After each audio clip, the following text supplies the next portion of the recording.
Of the location of the Grand Egyptian Museum that is currently under construction. In the general intro, we said that it is due to be opened or inaugurated in August 2015. It's supposed to be the encyclopedia of the Egyptian pharaonic culture, exhibiting high-quality artifacts of finest collections, carrying the latest scientific information on these artifacts, including the panels and labels and stones and all the monuments that represent a great history of pharaonic culture that dates back to 7,000 years ago. With us is Heba Semi, Director of Exhibition Areas, and Neven Nazzar, the head of tickets writing team. Hello, ladies. Hello, I'll be starting with Dr. Neven. Will you tell us more about the new techniques that actually are going to be used in the Grand Egyptian Museum?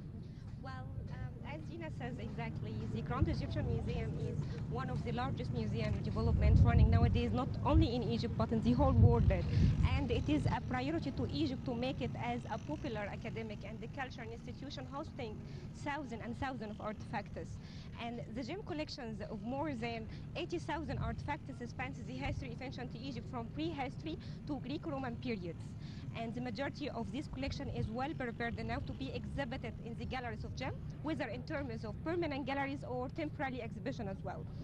And we're working very hard to make sure that our collection can explain every aspect of the ancient Egyptian civilization by using a lot of technology and multimedia materials. So we're making sure that our artifacts will be well interpreted, that our audience can be interactive with it and could communicate with our stories as well, because as you know, every single object has a story. So we're making a lot of facilities to the visitors. Yes. We introduce him a lot of facilities in order to help him to understand the stories behind the collection, to help him discover the meaning behind each object as well. I guess in this beautiful location, still it's not clear if it's beautiful or no. I can see that the whole of the place is under construction. But from where we can see, we're sitting here, we can oversee the Great Pyramids, as it doesn't show from the location over here. But you are in charge of the exhibition areas. What is the work that has been done so far in order to make of it one of the most wonderful exhibition areas throughout the Middle East on the, among the other museums of artifacts and history? As you said before, we are going to open in August 2015. We are preparing now for the soft opening area. It includes 3 major galleries. Started from the grand staircase. It's the most biggest staircase. You've been talking a lot, you and Mrs. Neven, about the grand staircases. Tell us about the grand staircase. It will start from the Greco-Roman period. We will display the important statues of kings and high officials through the whole Egyptian history.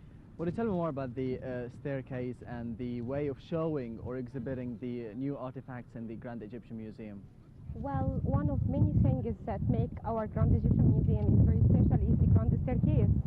Because first, it will be the largest Grand Staircase in the whole world, and it's acting as a gallery. It is not only a stairs that will ascending to the galleries, will help the visitor to ascending the exhibition gallery. It's considered to be a gallery as well. And it will take the audience and the visitors of the museum in journey back in time from the latest phase of the ancient Egyptian history to the earliest phase. That's why we got the Greek-Roman artifacts are placed at the bottom, while the Old Kingdom and the prehistory are placed at the top level. And why? About some specific area, yes, some specific period in the ancient Egyptian history, but back in time.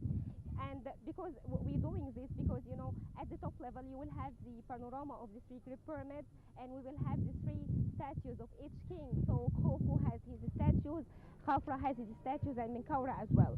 And during the visitors ascending up the stairs, he will figure out the great kings who established the ancient Egyptian civilization, especially who went into a war to liberate Egypt and keep it safe and secure. So he will explore about the ancient Egyptian culture, their magnificent kings who made our civilization and our history. Yes.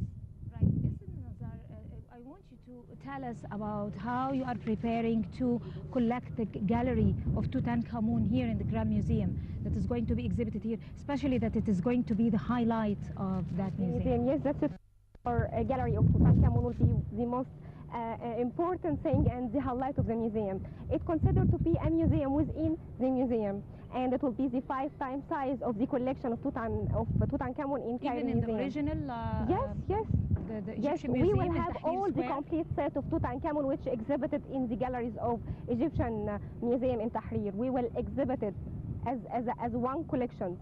So we will display our artifacts in ways that will explain about the daily life of an Egyptian king and his afterlife, and that's why we divided our story into life and death and rebirth. So we will talk about the life of the king as well as his death as well as rebirth by using his artifacts.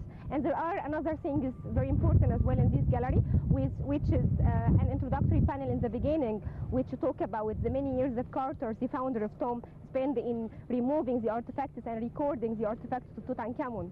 Mrs. Heba, what about the other more important pieces or the more important artifacts that will be shown other than the Tutankhamun collection? We have a third gallery, a major gallery. It will be go parallel to the grand staircase. It will exhibit the artifacts of the museum in a chronological it starts from the prehistory till the Greco-Roman period. We have 4 major galleries. We call it this area the 7 gallery. So the grand staircase will be divided actually in 2 collections or 2 periods actually. Yeah, exactly. The whole museum is going through the journey of the chronological journey through the themes and stories that will explain more and more about the ancient Egyptian history and civilization as well. Right, Mrs. Nazzar, from where we can see, what we can notice from what you're explaining to us, that you are going to address to different audience and Yes, different that's people, true. going to appeal your exhibitions to different people. Tell us how. Well, as you know, before you installing any museum, it is very important that you be fully aware about your visitors. You appealing to which category of visitors. So the more you can understand your visitors, the better you can prepare to them.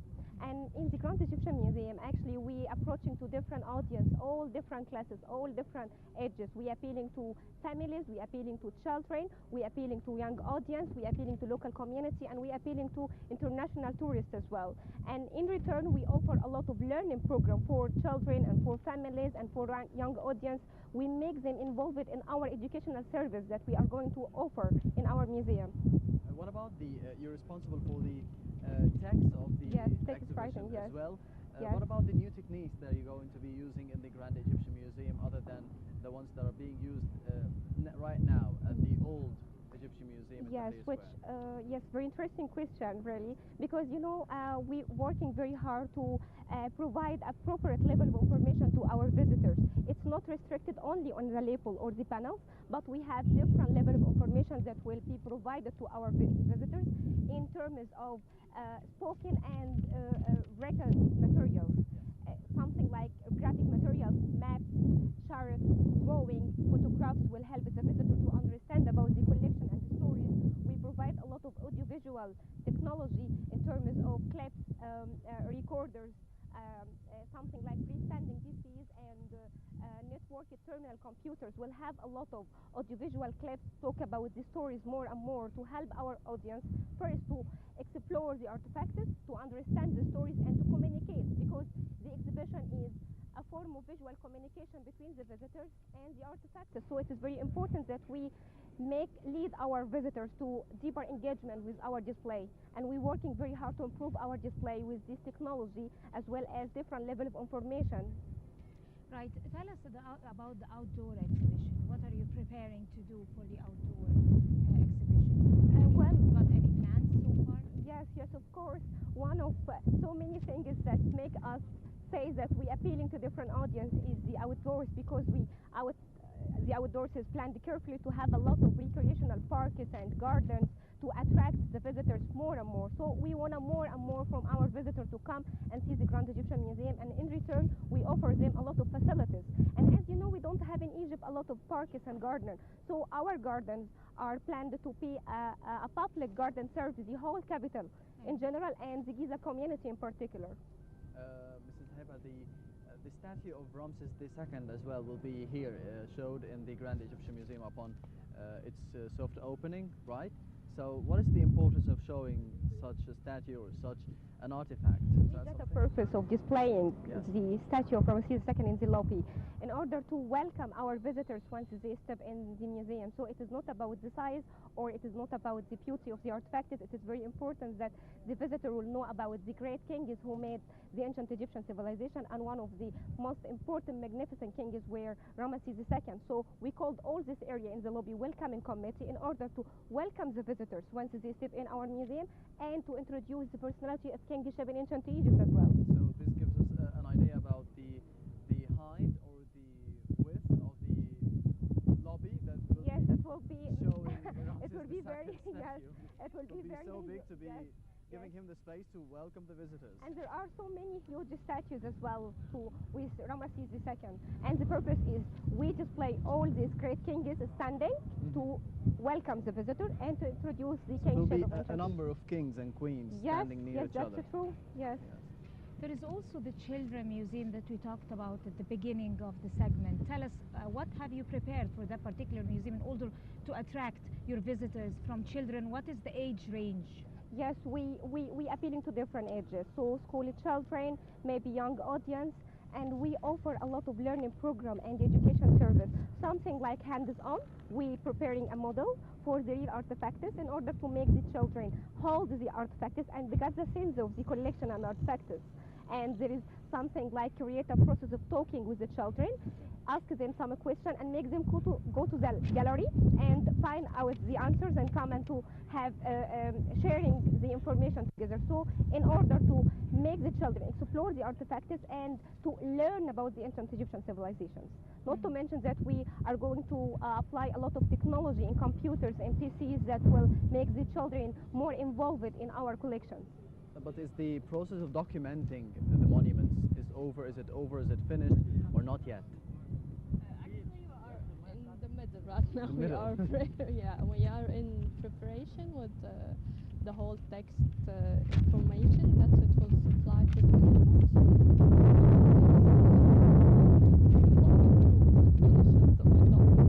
So hopefully we'll be seeing the Grand Egyptian Museum in the soft opening in August of 2015.